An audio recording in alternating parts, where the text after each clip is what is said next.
It's a beluga whale.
Last stop, sir.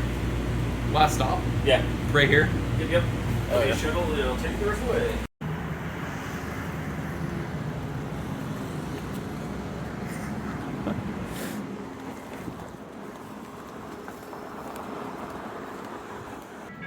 That is so dumb. They're completely apparently tearing up the entirety, like feet deep into the ground, the entire rail crossings, level crossings, grade crossings at 158th. And I guess they're supposed to be doing that at 153rd as well, at the Beaver Creek stop. For what reason, I don't know. So, you know, it's not one thing, it's always another with TriMet. It's ironic that I'm supposed to be going down to Beaverton Transit Center today, specifically to critique the construction going on again, because I can't leave that transit center alone for no reason. And, and then this happens, so it's pretty fun. So of course, what this means is that you have the buses doing the job of a light rail train yet again. Isn't it wonderful? And here comes ours, little Max train from, I'm gonna assume, Rose Biggie, sorry, Rose Junction. I knew I was gonna get that wrong.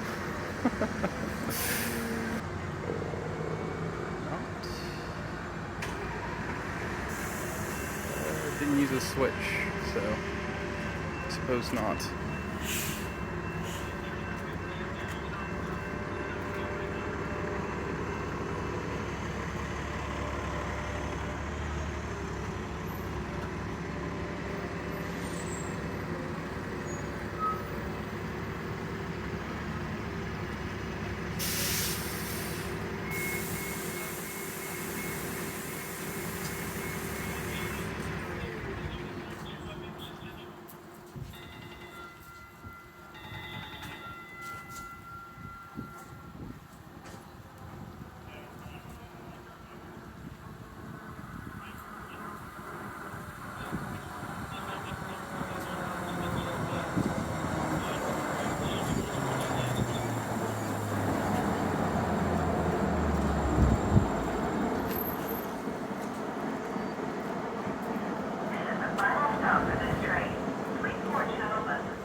And look who's gone. Took off right before it shows up. Figures. The last eastbound train left right as we pulled in, and then he pulls out right as this train comes in. Why can't they ever coordinate anything correctly either? It's just a basic tenet of transit. You're supposed to have coordination of schedules, but no, of course, you can't have nice things. It's TriMet. It's TriMet. Woohoo!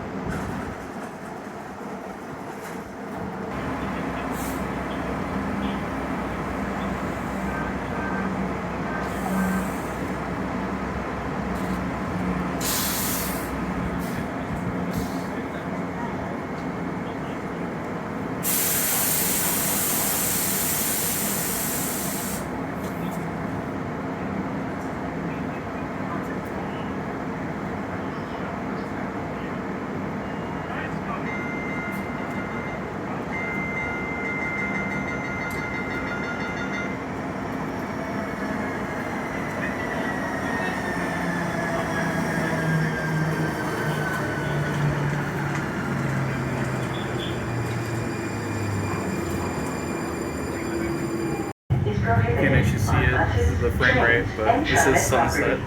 We're going to Rose Biggie. Beaverton Central. Can't get anything right. So these Nevada ads have been in this exact train for like 2.5 years now. It's the same ones as they always have been. It's absurd.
So yeah, years ago, sometime in the early pandemic, I think it was like 2020 or something like that, TriMet, moronically, decided to make all of its bus bays at Beaverton Transit Center completely obsolete because they had to make them all drop-off onlys / layovers. Because what happens is you have things like that, where I think originally it started at 5 per stall, and there's one on that side and there's one on that side, and then that's where you get all your buses, is at one of those two places. That's the only place you can get on, and then you could only get off at these places, of course, right? So it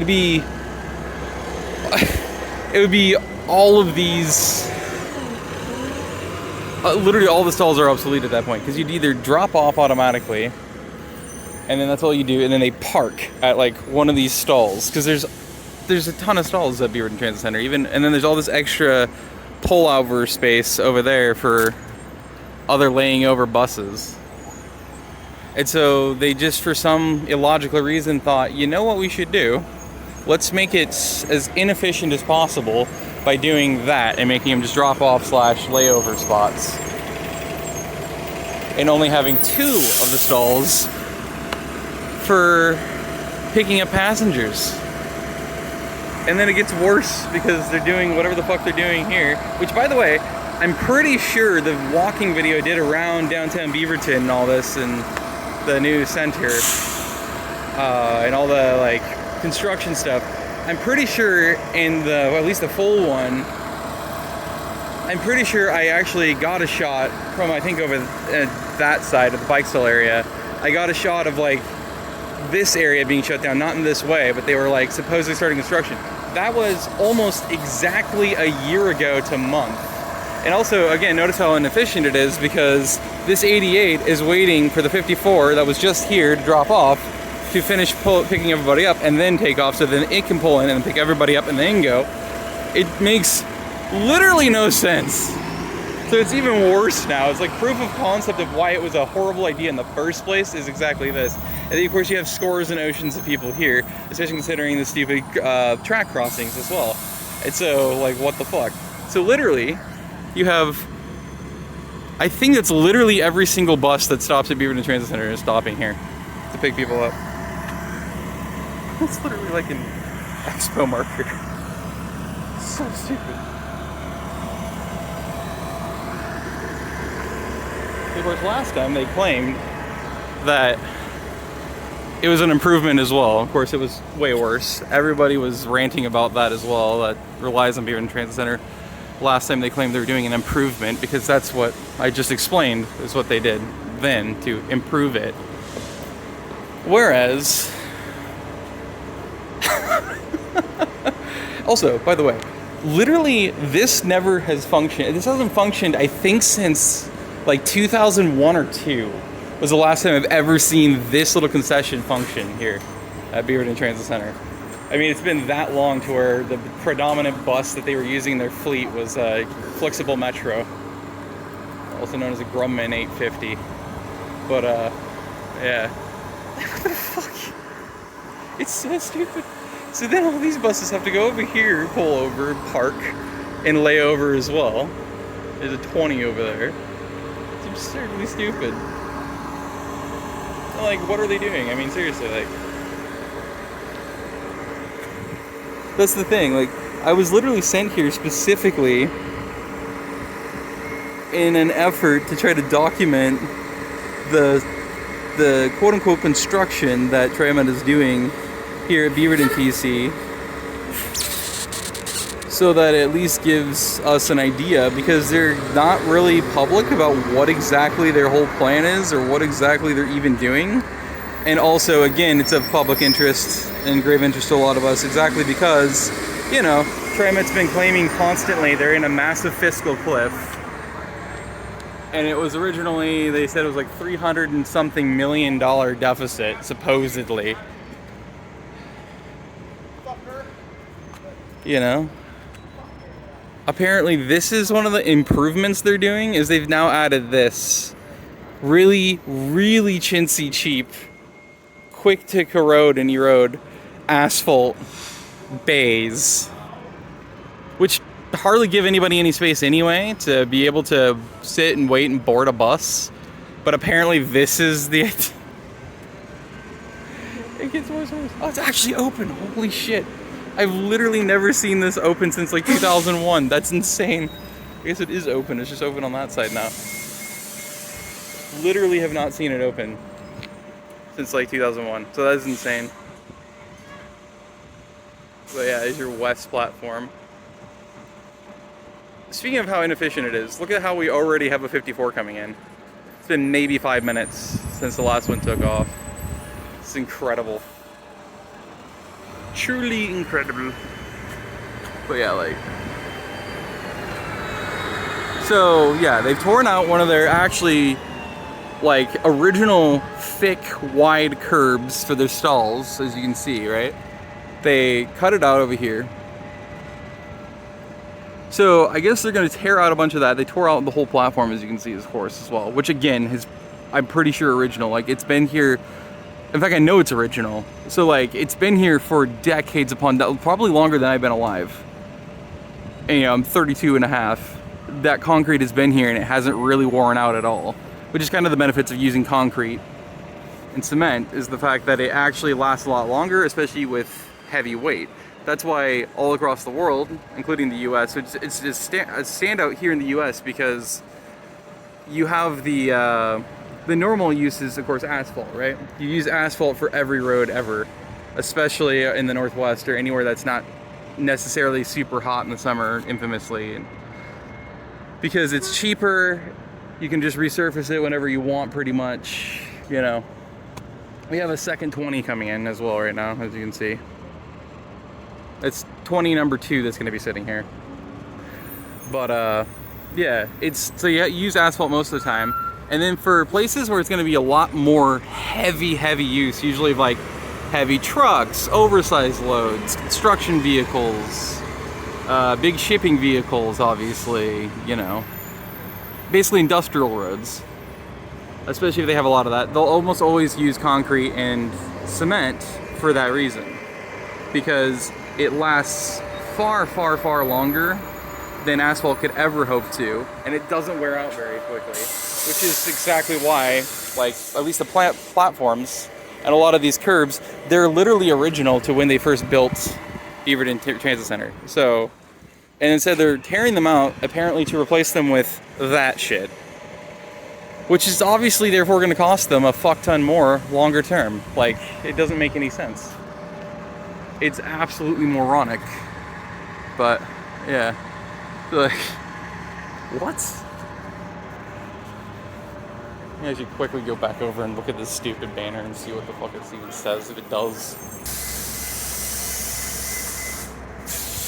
You wouldn't need more bus layover spaces if you didn't do that change you did in the early pandemic.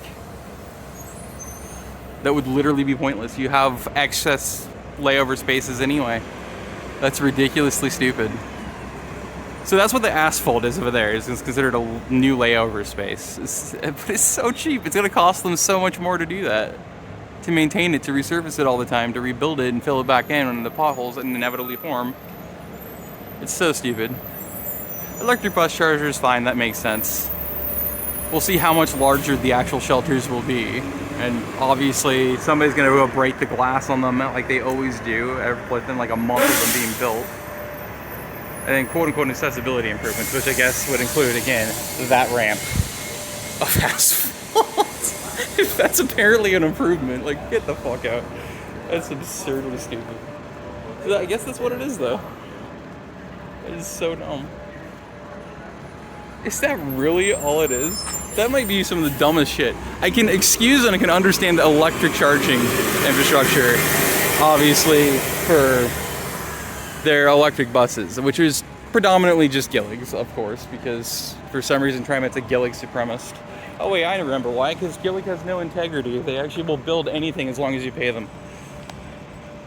And then their technicians, when they have to keep coming out every fucking summer when it's actually a heat wave in Portland, or to Washington Square or wherever else, to service these stupid buses because they keep fucking breaking down. In fact, this is literally a 3200 series Gillig. These are the ones along with the 3000 series. The 3000 series and the 3200 series Gillig buses that TriMet has in their fleet are dog shit quality, especially in the summer. They just break down, they literally steam like they're in a pressure cooker, their engines. I mean, like, everything about it is just completely shit, to where their technicians want to pull out their hair because they're like, we literally warned TriMet about this. Let me reread this, because I just read it and it doesn't seem like it's actually that clear. Starting February 4th, 2026, please board a bus at a board next to the crosswalk, next to the max track. That is not a grammar. I don't know what the fuck that is. Just one fuck up after another off the rip today by TriMet. This actually feels like, and yes, I have to reference to when I was literally like a toddler in age. So, you know, basically just barely under 30 years ago. But this asphalt is actually so cheap. It's clearly been fully set for a long time, right? It's not... Yeah, they'd have this obviously gated off and barred off if this wasn't supposed to be touched. That's why obviously the buses are pulling up, drivers get out, and then get back in. They have to step on this. So, for note, this is set, but it feels like those like bouncy like asphalt mimics that they put at like Washington Park or like other major big playgrounds that see a lot of kids playing in them. It literally feels bouncy, like and I'm in flip-flops too. I'm not in shoes. I'm just walking. I can literally feel a slight give to it. Like it's almost like there's like, I don't know, foam filling underneath. It's weird. I like how also somebody's already gone and done this. Remember what I said about the glass too? Like that could be something demarcating something, but I highly doubt it because they just put this in. So that wouldn't make. I mean, it would be TriMet to demarcate something else they need to do after they've already done something and then have to tear it back out again. Because welcome to government efficiency, but this clearly somebody just fucked around. That's why I say remember what I said about the glass, the new expanded things. But like, I like how this is all brand new. That's already settling, so there's already a height difference on the edge there. And if it's happened that fast, you can tell the quality. This, like, it's actually tape. It's not even paint. I just realized because you see the seams. This is, you can even see how this middle one is over this one. This is literally tape. It's not even. It's not. They couldn't even afford apparently reflective paint. They just taped it. Like what? But even here, the reason why I'm showing this is because you can already see how the asphalt is so cheap. It's literally already crumbling and decaying. Like look at the indent here.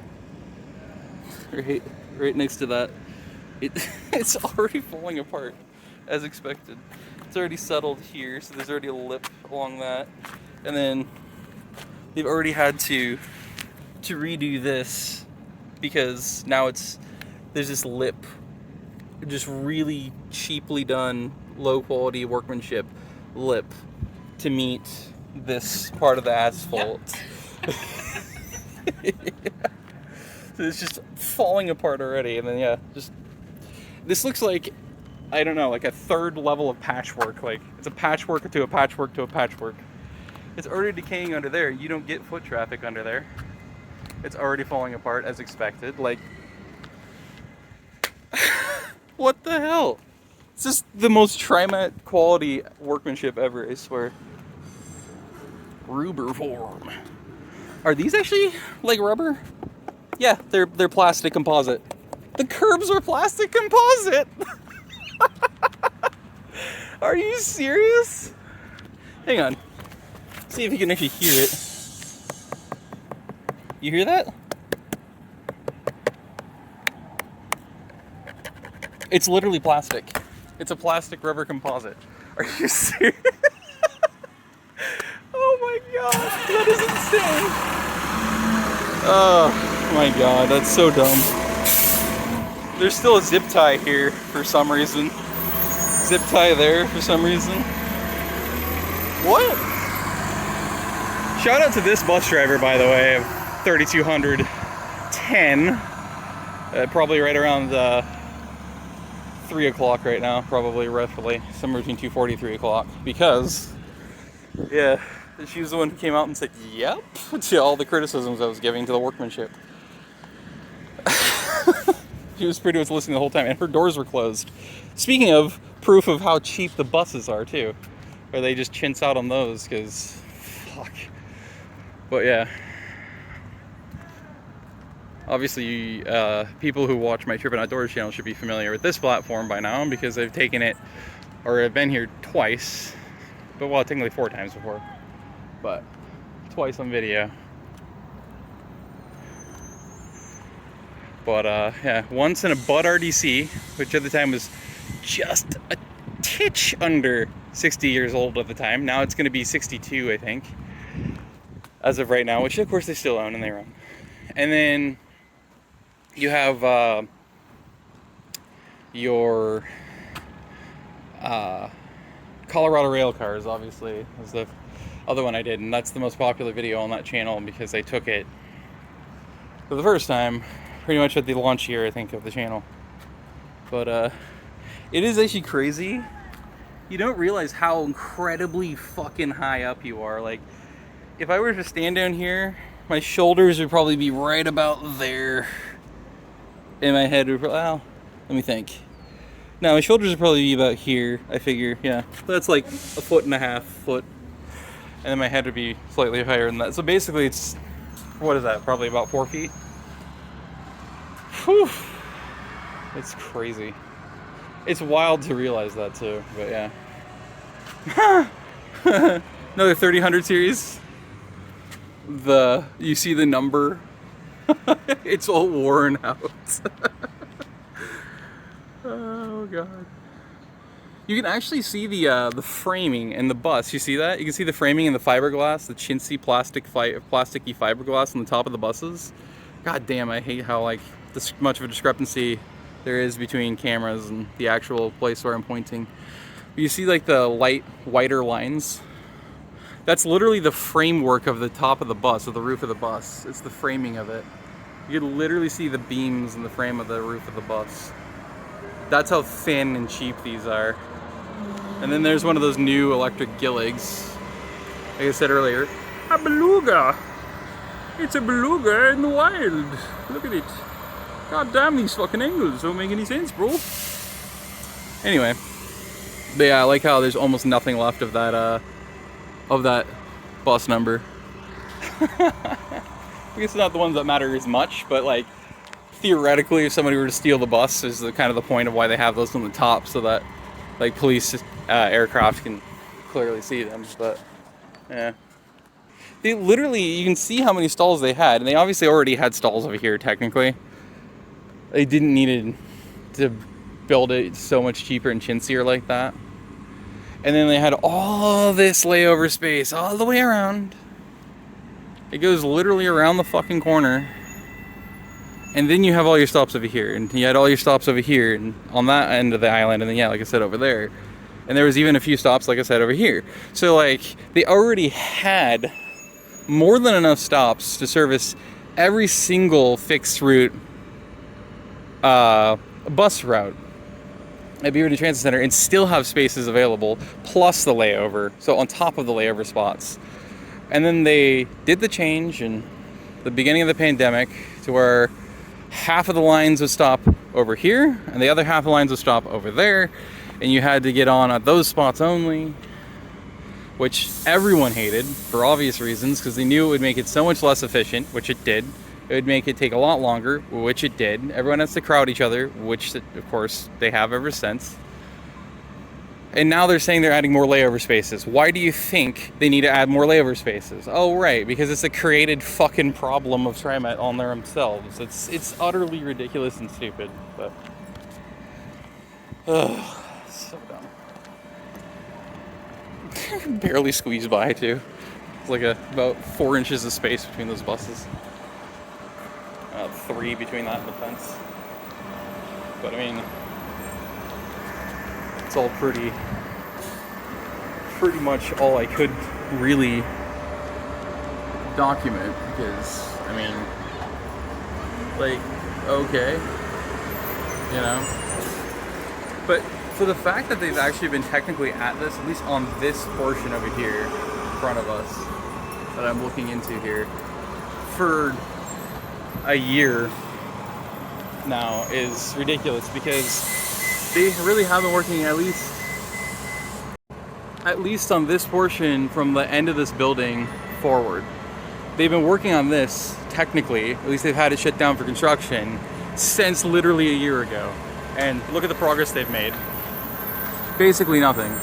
And again, you have to remember, because they started this technically last year, a year ago, this was when they were making their biggest cuts to everything, right? The biggest amount of line cuts. Some lines literally got deleted, other ones got just cut heavily back. The old TriMet logo at the top, I do like that, because that's my era, obviously, growing up. Because, yeah, you complain about having a $300+ million budget deficit, or they want to call it a fiscal cliff and market it that way. And at that time, that they're like, yeah, but we're also going to do all this extra construction while we complain that we don't have $300+ million, so we have to get rid of a bunch of your fucking bus lines and cut a bunch of your frequencies. Like, it's the typical fucking fraud that TriMet always claims and always uses, just to extract more money out of people, because people in Oregon are fucking stupid when it comes down to voting. They don't read anything. They don't do the research. They're just like, oh, I like the title of that. That sounds great. That fits my morals. Okay, cool. I'm going to vote for that.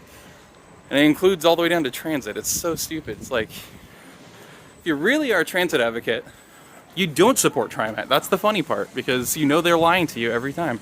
It's like, if TriMet Pros is a transportation bomb measure, you know it's just a max funding package. Which is why I'm glad it got rejected last time, because people are finally wisening up to the fact that that is actually true. And it's not some NIMBYism. It's literal factual stuff. Anyway, as always, I have to admit, the new Flyers, the new Flyer Excelsior electrics look infinitely better than XCs. Yeah, Excelsior electrics. They look infinitely better than these stupid Gilligs, as usual. New Flyers always look better than Gilligs. Gilligs look like crap, and they are crap, so. Heck, look at that.